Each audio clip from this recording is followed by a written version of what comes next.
Students are taking hold of the gun debate in the wake of the school shooting in Parkland, Florida, by organizing a series of school walkouts across the country and a march in Washington to protest gun violence. The Women's March Youth Branch, students from Marjorie Stoneman Douglas High School, the site of the Valentine's Day attack in Parkland that killed 17 people, and a Connecticut student who lives a short drive from Sandy Hook Elementary School in Newtown, where 26 people were killed in 2012, are all working to take hold of the national conversation with a series of events. It will begin with the Women's March Empower branch, which is dedicated to youth-led advocacy. The group has called for students, teachers, school administrators, parents and allies to take part in a national school walkout on March 14th. The goal is for students and staff across the country to walk out of their classrooms for 17 minutes at 10 a.m.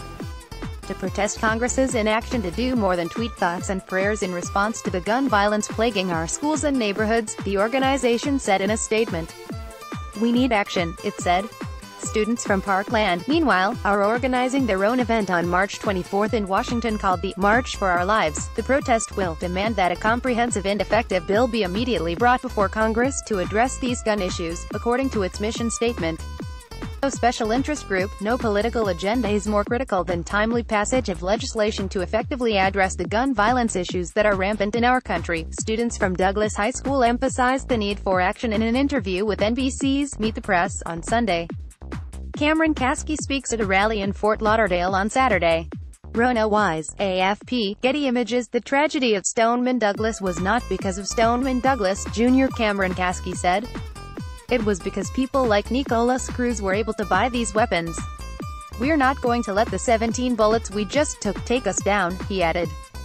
If anything, we're going to keep running and leave the rest of the nation behind us. Some Douglas students said they might not return to school until their demands are addressed.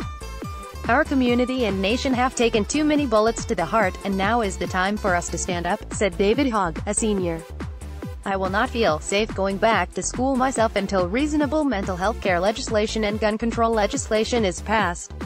In addition to the D.C. protest, several Parkland students are also planning to march in Florida's capital, Tallahassee, this week. 100 of my classmates and I will be traveling to Tallahassee this Tuesday and Wednesday, to speak with our state senators and House of Representative members. We are so grateful to have this opportunity to advocate for gun control, mental health, school safety. 100 of my classmates and I will be traveling to Tallahassee this Tuesday and Wednesday, to speak with our state senators and House of Representative members. We are so grateful to have this opportunity to advocate for gun control, mental health, school safety. Murdoch said she was unhappy with the nation's reaction to the Parkland shootings, so she started an online petition for a national student movement.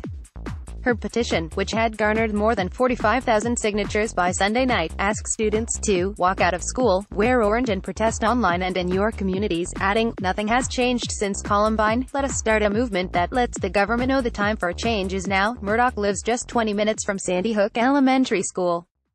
Gun violence surrounds us. I remember my first lockdown drill is a normal thing, she said.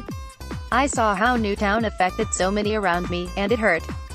It hurts that a shooter can go into a school and kill little kids, and adults just let it fade into the background like white noise. Murdoch wants to give teens, who she says aren't represented because they can't vote, a voice and a platform. We want this day to be a visual and vocal representation of the teen population's desire to speak, she said. At the end of the day, we're the ones who are being hurt in our schools.